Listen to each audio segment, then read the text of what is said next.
Aloha. QUOBBA Blowholes is 75 kilometres north of Carnarvon, which is the little town where CLOE Smith's family live. And how you get there is you travel out of the little town of Carnarvon. You drive about 20 minutes you up the Great Northern West Northern, can't remember how it's called, but a highway, and then you hang a left, which takes you further north along the coast up to QUOBBA, driving another 30 minutes or so. So it's 75 k's, about 50 miles. And this is the type of camping where you need to be entirely self-sufficient, and this includes composting toilet, water, extra fuel for your vehicle or vehicles, etc. Because it's not one of the campgrounds like a nearby Big Five caravan park, for example, where you've got utility blocks. So, you know, there might be long kitchen benches with sinks and stations for families to cook on hot plates, and with fridges and freezers to use, and then a laundry room, and then, you know, a utility block for ablutions, you know, showering, toileting. So it's without electricity, and you don't pre-book. You're not required to pre-book. And you might think that somewhere really remote and wild like this doesn't allow domestic pets. It actually does allow people to take their animals there. So if you've got a pet bird or you've got a dog, you can take your dog and have it on leash. It must be under control at all times, because people go to this recreation area because of its natural beauty and the wildlife. On the beach, you've got turtles that are coming up and they nest and lay eggs. I filmed myself finding some of those the other day near where I live. I have to edit it out of another video that I didn't upload if you wanted to see. But it's also, there's fishing reserve. What Australia does, maybe a lot of countries do this, but there's areas along the coast that are fishing reserves, you know, maritime reserves sort of thing. And you can't just go out and fish in certain areas. Jake is I'd say an addicted big game fisher. He has a quite thoughtfully curated social media presence where he posts all his images catching large sharks and things like this. And it's expensive to go out on these charter boats or on these boats and do these fishing days, but Jake works in mining at Rio Tinto, and depending what he's doing, he will be earning an excellent salary. So arriving Friday night and having to pay a ranger's fee of $11 for him and $11 for Ellie for the Friday night as an extra camping payment wouldn't have been a lot. And they probably had a new tent and decent equipment to go camping, because Ellie and Jake enjoy camping and have done so in the past, but hadn't since just before Isla was born. So this was a first trip out, but to somewhere that they are very familiar with because they grew up there. So locals, local knowledge. There's hundreds of miles of track weaving inland that you would get lost on if you didn't know what you were doing.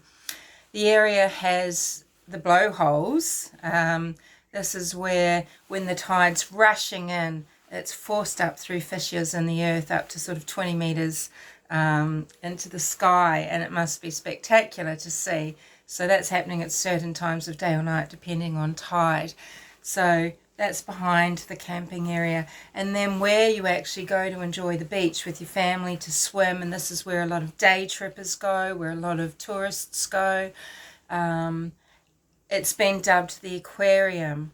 It's not that there is a development there, an underwater world, so to speak, where people go in and there's a lot of concrete and perspex and things like that. No, it's just because of the abundance of wildlife there. You know, the water's teeming with fish and other creatures and lots of things on the sand, and just beautiful. Okay, so it's remote, but it's an area where a lot of people do go, and it's not like they were the only ones around or there's only 10 other camps. There's plenty of people, but there's lots of space.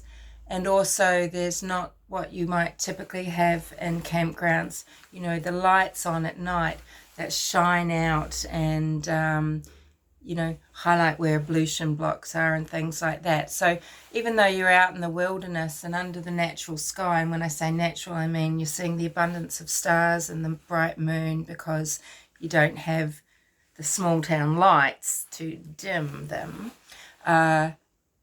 it's still this kind of, there's that sort of beauty in the desolation there, you know. And at night,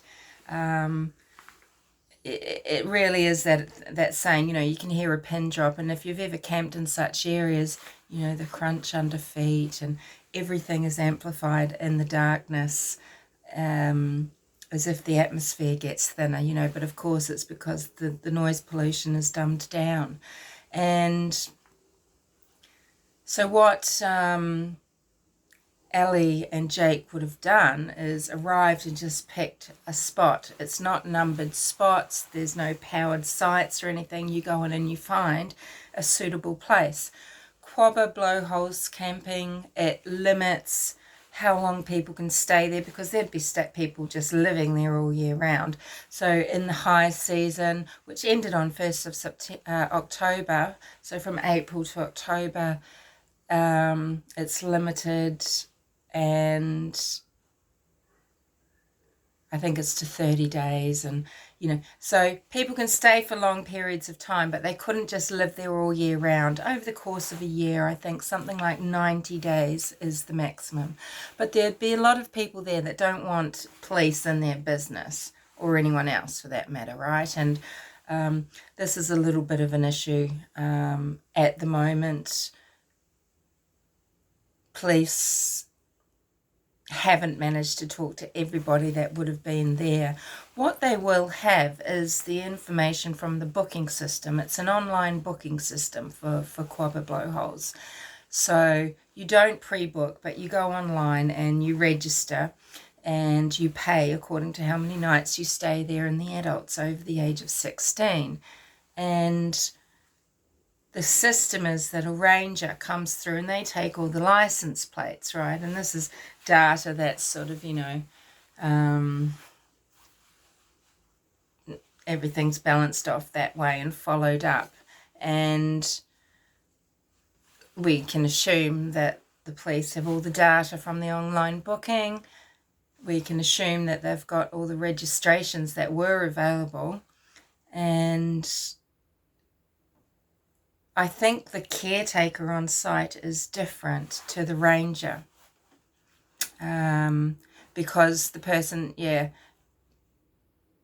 yes, I think so. But anywho, so I'll come back to the caretaker as well. But you know, when was this trip organised? If they didn't bring the dog, when did they ask for someone to look after the pet dog? Because indeed Ellie's dog could have gone with them. But as a young family with a baby, and because it's such wilderness, I can completely understand thinking, well, for this weekend, and until Isla's bigger, you know, this weekend we won't take the dog. So I wonder about that, because Ellie hasn't mentioned that she was there. No one sort of specifically asks, you know, when you're really frustrated, when you want them to say, What did you have for tea? What were you doing when you were picked up on the CCTV audio? Were you just showing Cleo the beach? She wanted to see down at the water before you made dinner, you know. Were you just, yeah, walking to stretch your legs? What is it, you know? You just want these more full questions. What did you make for dinner? Isla is 7 months old, so of course she'd be in nappies and things. And I'm thinking that Cleo would have been dressed in some sort of pull-up underwear. I know she's older than a toddler and she should be toilet trained, or, you know, and able to use a potty at a campsite. And I find it a bit hard to believe she can't unzip and get out of her own onesie. She's 4 years old. Children can usually dress themselves at that age and want to dress themselves at that age, and often do, just from my limited knowledge, yes. But, you know, maybe camping and just needing mothering and wanting help.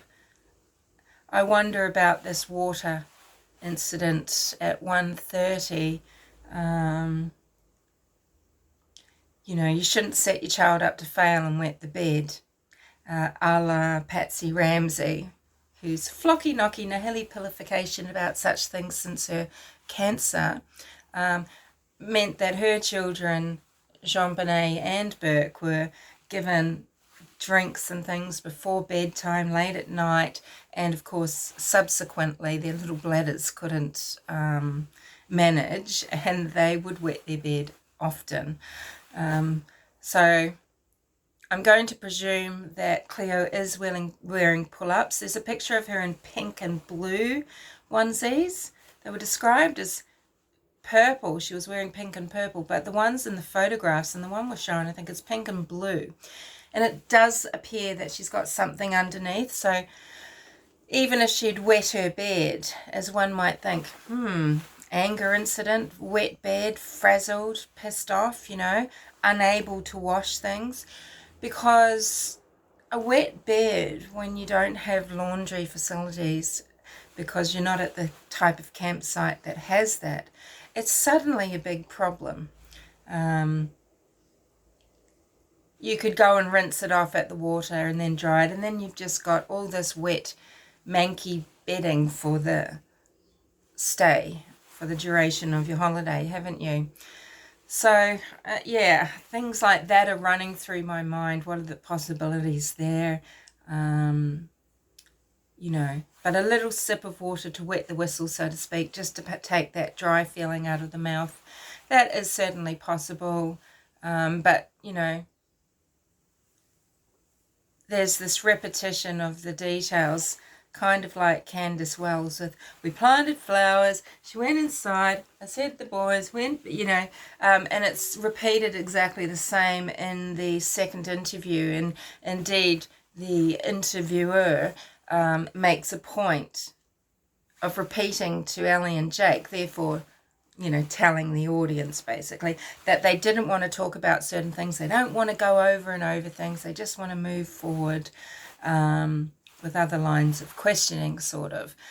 So what one would really expect is, when talking about the dinner again maybe, is just a tiny little detail to come in, not this rote repeat.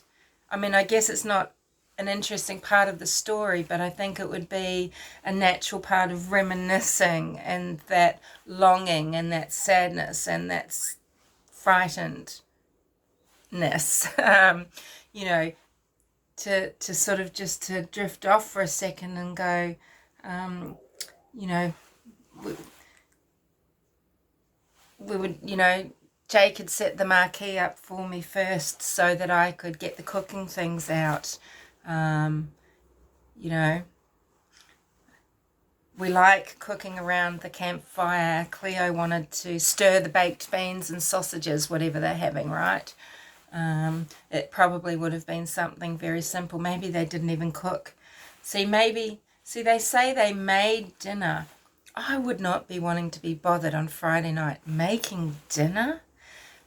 Number one, a 7-month-old might be just having some baby food in a bottle. Maybe she's still being breastfed at 7 months old. That's certainly possible. And they've not come far from town, and little Cleo probably always had dinner very early, and yet, you know, you probably wouldn't you bring something maybe pre-prepared from home? Sandwiches, salads already cooked, pasta salad, I don't know. It seems like a lot. So I'd be interested in hearing more about that. So at these campsites, people go and they really want to relax, and in Australia, and I guess in New Zealand, and it could be elsewhere, there is a big drinking culture, and especially at the beach, you know, relax, maybe a campfire, playing some cards or just talking, guitar, whatever it is, and sinking some beers or what have you. So, you know, no one's mentioned or offered information about alcohol or other substances. I don't necessarily think we should assume that Jake and Ellie hit the source. But they could have had just, you know, it's very quick to set up tent and things like that in the daylight on an early morning just to arrive. But maybe they wanted to be able to pick a better campsite. So until they actually speak directly to us about this, I don't know. We can think, is that suspicious? When did they decide to go? Did they just up and leave on Friday night? What a silly decision when they've got young children. Awkward, you know, extra work. But it is really nice waking up and you're already there. So even though they were, you know, an hour away, that's probably the idea, was the excitement of waking up in the morning and you're already at the beach. You know, you're waking up and you're hearing the ocean already. When they say they found Cleo gone, it was 6 a.m. and Ellie's woken up. She's wanting to feed the baby. I wonder how many times does the baby normally, you know, she's probably put the baby down quite late then, before she and her partner Jake went to bed. So the baby's probably been fed then. Maybe the baby is now sleeping right through. She's wanted to feed the baby and she's looked and she's seen that the sleeping bag and Cleo are gone and the tent's open. Was where the parents are sleeping, could they get to the outside without going that way? Or did a parent go through and for some reason not shut the tent again during the night? They don't mention that they wanted to ever get up at night, and this is quite common, you know, Jake getting up and, you know, going for a pee, especially if they've been drinking. Did they forget to shut the outer? This is the thing about the tent as well.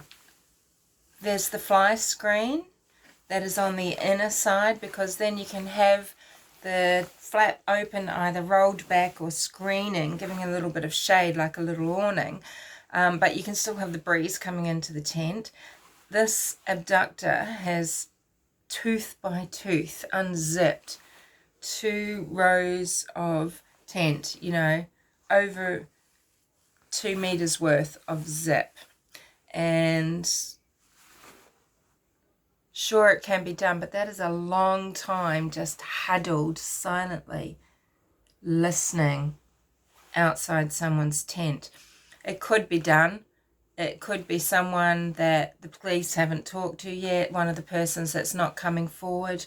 And that kind of brings us to, I didn't mean to skip this bit in the timeline, I'm sorry. The 3 a.m. tyres screeching out of the campsite. I'm not sure that there's reports of hearing anyone come back in, but as I described the blowholes road going out to the highway, workers were travelling along the highway to their work at 3 a.m. and they've seen a car come out of Blowholes Road and go south towards Carnarvon at 3:30, and some camera footage from a house along that Great Northern Highway there has captured a car on their security system. The police are looking for a sedan. So this is just a car, a 4-door car, not an SUV, not the type of vehicle you'd normally see people taking up camping in those spots. You know, if they are sort of doing the off-roady thing and towing a boat or anything like that. So there is that to consider. I would love to know what sort of car the family drives, because that hasn't been mentioned, but I'm sure that's been covered by police as well. The funny thing is, you know, the police are using language that is to psychologically, I think, pressure someone, right? The parents probably.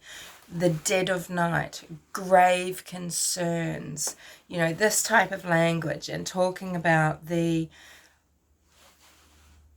amazing technology, the groundbreaking cutting-edge technology that they're using. And they're saying, and don't worry, we've got the AFP here. Well, screw the Australian Federal Police in this regard, sorry, because it was under their watch that Australian fraudster Melissa Caddick disappeared from her Sydney Dover's Height home, and subsequently nothing was heard from her until weeks later when a foot washed up on the Sapphire Coast.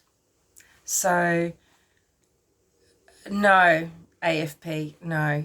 Just knowing that you're the watchdogs here, I don't think this does give an easy presence or a sense of security and surety to the Australian public that you're going to bring the goods necessarily okay.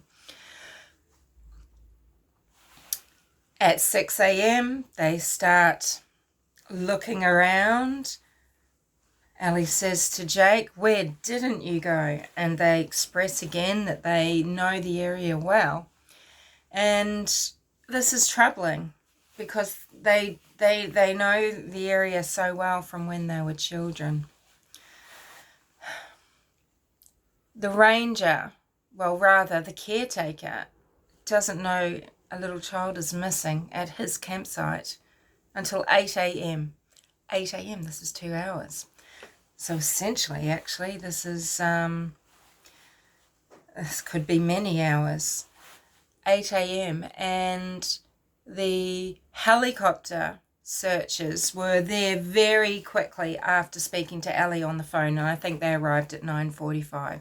So did she not call again until after 9 o'clock, 9:30? So, you know, how can they, as parents, you know, 2 hours is average from discovering a child missing to calling 000 or 911, whatever it is for you in your country. And 3 hours, though, in the remote wilderness, etc. This isn't forested. What it is if there's any bush at all, it's just scrub.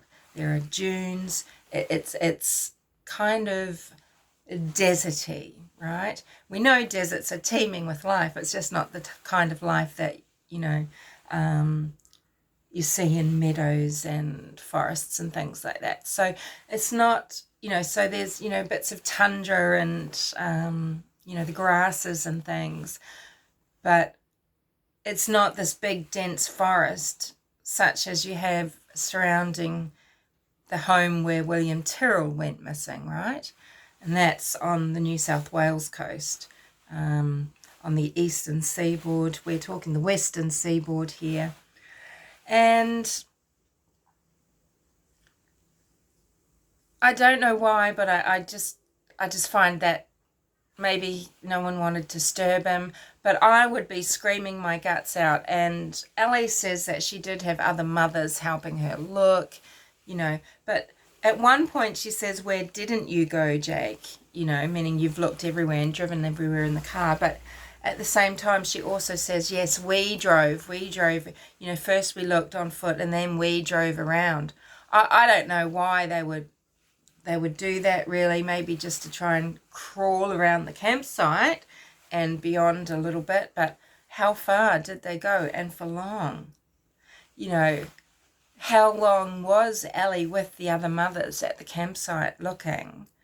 There is a time frame for Jake and Ellie to have taken Chloe's little body somewhere. I'll just say that. I'm not saying that necessarily I think that happened, but I think the police are definitely suspect of them. They've been to the house 3 times, looking for a stalker, an abductor, but probably looking for signs of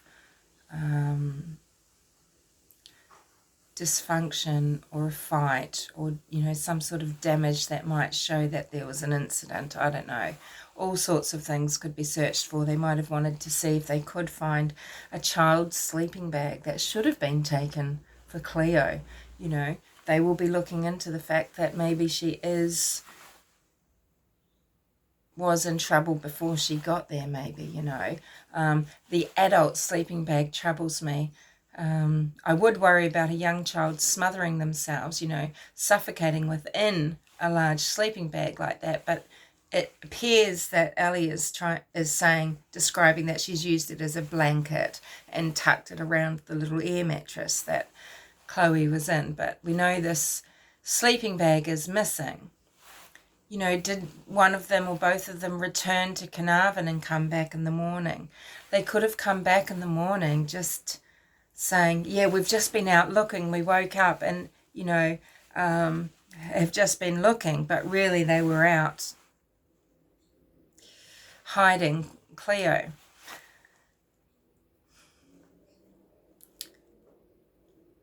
Now, I wanted to mention there's $1 million reward. Western Australia is rich. It basically funds Australia with its mining revenue. And, you know, unless you're in these sort of areas like off track and these are dirt roads and things, or just gravel roads, but, you know, when you drive around Western Australia, and particularly, you know, when you're around the city of Perth and in the outer reaches and things, I mean, you have to drive a long way to find a pothole. I'll just say that. So there's a lot of funds there, and $1 million, it's a huge reward to come up with so quickly. So, you know, that raises its own interesting queries, doesn't it, as to what the police are thinking. So with maybe I should have grabbed my notes. So with abduction, I know we're to assume that it was from this campsite. Just say she was, you know, Cleo's definitely there, and she's been not seen on the Friday night, but heard audio on CCTV. Now, you know how I was saying, well, there's no utilities, there's no ablution blocks and things like that, right? So it's the little shacks dotted along the beach front that have CCTV as security, and audio was captured on that. So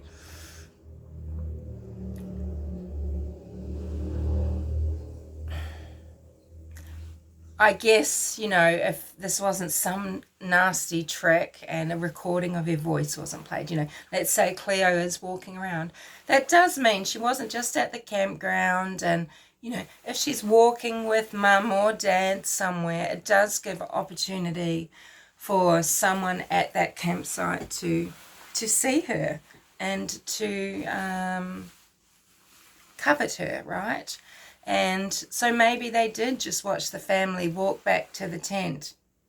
Maybe they did see the blow-up mattress and the placement of the cot and know where these children were sleeping. And maybe they just took a really terrible risk. And I think this type of an abduction, a 4-year-old child, I mean, there's one way that goes. The children like this, that they're not held. You know, they are abused and killed. And it's usually within 3 hours. And if that's the car going south to Carnarvon, you know, has, you know, Cleo been taken away in that sedan at 3:30 a.m. in the morning. I guess that's the spookiest, quietest time at a camp. People can be up quite late. I mean, even though it's sort of from dawn, you were up at dawn, down at dusk, but people will stay awake into the night.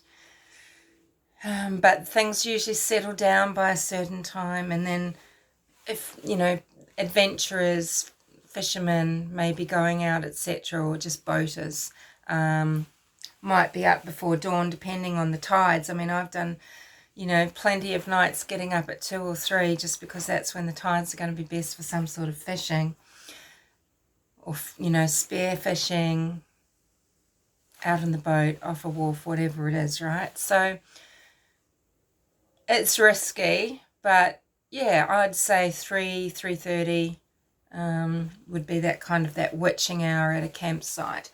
But it's super risky, but the camps aren't so close together. There's a lot of space between the tent and other people's sites and the shacks. The thing that we know, you know, it could be any reason why people don't want to come forward. But yeah, let's hope that this car is tracked down, just so, you know, things can be ticked off. I don't think it's unusual that a car is leaving there if perhaps, you know, someone works in town at Carnarvon on the weekends and has an early shift, you know. Anything's possible, right? But it is intriguing. But what's more intriguing, Nellie, is that the parents just didn't call the police straight away, and they just went walking and driving around. Cleo, little 4-year-old Cleo, who doesn't wander, so they say, you know, has somehow taken this sleeping bag and disappeared. I mean, you'd be desperate, but you'd be desperate and on the phone, because there are 2 parents. It's not like there's just one of you, and you, in your crazy state, you feel like you can't even spare the minutes to call 000, because you've got to be looking, kind of thing, right? And also, I feel like, when did she rally the other mothers? Or, you know, and it's funny how she says that, I had other mothers helping me, and why not just people? Why not just campers? Why not just a couple of couples? Why not, you know, why not men and women? Was it just these mothers, these sympathetic mothers? This is so, I mean, I just find so much about CLOE Smith truly bizarre. I do. Yeah, her terminology, everything. And I know Peter Hyde has analysed the first interview the parents have given, and we've got, I think I'm going to run out of time. I thought this was only going to be about 25 minutes. Oh my God. Anywho, what else was I going to say in this first little chat? I just wanted to let you know about the campsite and really paint the picture about what it is really like out there. They would have had to arrange in advance not taking their dog, because if they haven't taken the dog, then When did they ask someone to look after the dog? What arrangements did they make and when? Who did they tell they were going camping? When did they buy all their equipment? You know, because, yeah, there's no facilities there. Which doesn't necessarily have to be difficult, but it's nice to have a toilet block, I can tell you, and they don't have that. And cleanliness with babies and things, you know, I think that's a problem if there's been a wet bed, but there's not necessarily something like that going on. And again, the police should have noticed such things. Yes, there was, you know, the smell of this or that, and I hope they've taken a lot from evidence. I hope they've got the tent as evidence. You know, there should have been some sign that someone was outside that tent for a period of time. Was it a side facing under the marquee with a ground sheet down, or was the opening where the girls were open out to the side and it's just sand and tundra or grass, you know? I want to know all these details, so many details, and yeah, it just feels like a story. Feels like a story. Of course abductions happen, they do happen. Someone could have seen them, because if Cleo's heard walking around, you know, over near the shacks, then someone could have seen her walking around and just decided that's that. But I think, wow, it's not like single mother there with 2 children. They must have then also seen Jake. They know Jake's there. Are you going to take a child out of a tent with the daddy right there? This is not like a huge tent. It wasn't small, but it's not huge. You know, Azaria Chamberlain was sleeping in a tent on her own. She's just a little baby. She was sleeping there and a dingo got her, and a dingo did get her, people, okay? In this area, as far as I know, there aren't the wild dingoes around. There's plenty of wildlife, but there's not the wild dingoes. And, of course, they don't unzip tents stealthily, do they? So the questions might be, did the parents leave the zipped tent themselves? Yeah. How did they not hear? And what are the police really thinking, I guess? Because I'm so curious about their language that they're using. Sleeping bags are bulky to bury. I buried Spacey in a sleeping bag. I should have let him mingle with the earth, but I was very distraught and I didn't want to see the damage. He got mauled by a dog, this little ginger cat, and I made my boyfriend go and get him from the neighbour who had done this across the fence at me to portray what had happened to my little cat. And yeah, they take up a lot of room. I mean, they're full of air, and